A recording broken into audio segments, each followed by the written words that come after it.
Hi everybody, thanks for watching and tuning in. I'm doing this little video because I wanted to celebrate Mr. Gurdjieff's birthday.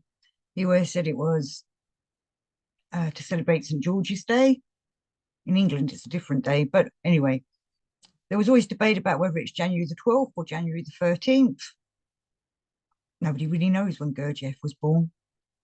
He kept that kind of thing quite secret, as you know, a true mystic should.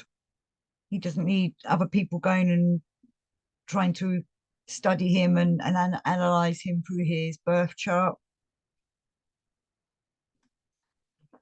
Though birth charts are very important and good for analyzing oneself and looking at oneself, I think it's quite an important thing to look up one's birth chart and study when one was born and where the planets were at one's date of birth and such like, because it helps one to understand what influences one has from the stars. And as Gurdjieff says, we're here to break our astrology. But one thing I wanted to discuss was Gurdjieff himself and what a big influence, obviously, he was on my life and many other people's lives over the years. And in Beelzebub's Tales, obviously, he's talking about the character Beelzebub and various other people. And he's talking about this seventh actualization. And he says, the quality of what are called the being ego plasticori of the giving being himself, that is his being efforts for the transubstantiation in himself of all the data for obtaining objective reason. And obviously that's something I think Gurdjieff managed to do, was capable of attaining objective reason, which is something we're obviously working towards ourselves as well. But that important word there of transubstantiation, I know many people get caught up with the Christian version of what that word means, but it's a word that can be applied to any kind of esoteric work when you're developing yourself, you're changing in yourself, your energies, your way of thinking, the way you're feeling for a more positive outcome, hopefully. So that's a transubstantiation. One of Gurdjieff's prayers, is the wholly affirming, wholly denying, wholly reconciling, transubstantiating me for my being. We're working on ourselves. We want to make sure them wholly divine, wholly denying, wholly divine, wholly rectifying, and such like forces and energies are working within us, that law of three. We're transubstantiating them to work so that we can work in the laws, the cosmic laws that are working out there in this planet and in the universe. And we want to be a part of that. And to be part of that, we need to transform ourselves.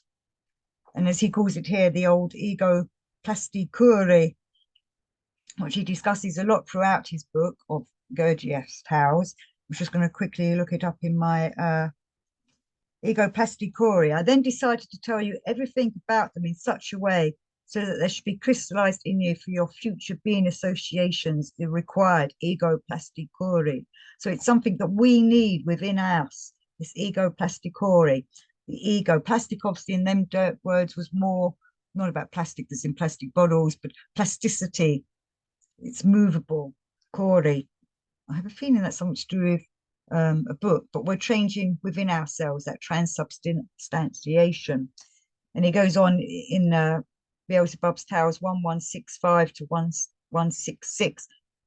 I decided to do this in order that many diversely essenced ego plasticores for your future logical confrontation should be crystallized in corresponding locations in your common presence. So we need that happening within certain places within us. And I'm assuming here he's talking about our centers, the three centers. But he also says, and also in order that from active mentation, the proper elaboration in you of the sacred substances of Abrastonis and Helpdonis for the purpose of coating and perfecting both of your higher being parts should proceed more intensively, which is something we should be working on for ourselves. And obviously Gurdjieff had worked on that on himself. That's why he was the being that he was. He was definitely a higher grade man than you and me are.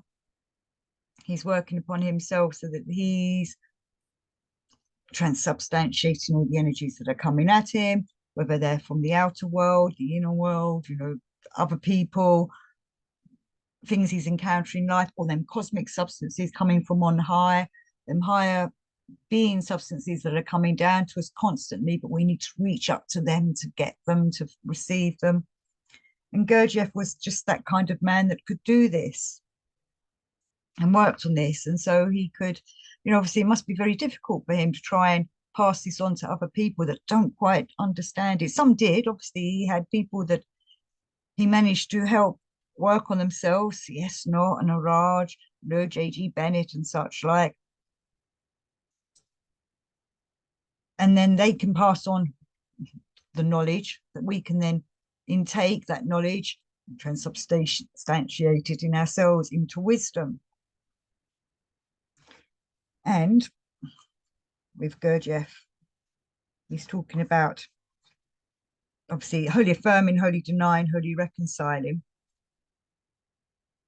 Being a second fundamental cosmic law consists of three independent forces. That is to say, this sacred law manifests in everything without exception, everywhere in the universe. And within, I think, Gurdjieff himself, he managed to understand how them laws work with them, not necessarily manipulate them. That could be more of a darker way of using them, but we want to flow with them and be a part of them in our higher learning. He was a man that was able to transform himself so that he could work upon himself. And then he passed on the teachings, whether it was through dance, through his classes that he gave, that then we have all the biographies since then and other people's reminiscences of being with him. We can get little snippets of information from there, whether it's just from reading the books, all and everything and such like. But he does remind us that all this is a new arising from the previously arisen. We're looking for a common cosmic objective way of looking at life and everything. Let me just pick up my bookmarks. Right, sorry, I found my pages. So Gurdjieff, when he was doing his development on himself, all this arose because he felt there was something in him that he needed to discover. He says he had an irresistible urge to do things not as others do them.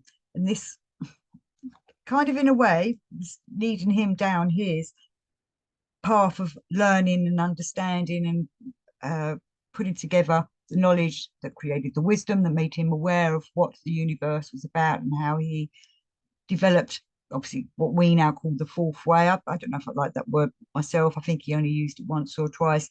He preferred the word the work, and I like the word the work, which is why we're working on ourselves, because he had this hunger in him. He knew something else was going on, something different that was being hidden by the everyday people of this world and our everyday leaders and such like. He could see elements of it in the various religious institutions that he looked at, but he realized it wasn't going deep enough. So he continued the search, that search for the miraculous, as Ouspensky said. And then he starts finding fragments of an unknown teaching. He starts putting it all together. He goes in search of brotherhoods that helped him put together what he then brought forth to us. And I know we're all looking for brotherhoods. I've said before in shows, maybe you'll be lucky enough to be called forward from a mystery school. Maybe they'll come and search from you, and I wish you all the best with that. Hopefully that'll happen to some of us or one of you. But at the moment, they're not reaching out, so we have to do it ourselves. And I feel that's also part of what the age of Aquarius is anyway, which we're going into. It's us doing it ourselves. We have to look back on the teachers of the age of Pisces, whether it's the Christ, the Buddhas, the Gurdjieffs of this world, of that world, and implement their teachings into our world today. So I want to celebrate Gurdjieff's life. I've done many shows on him over the years.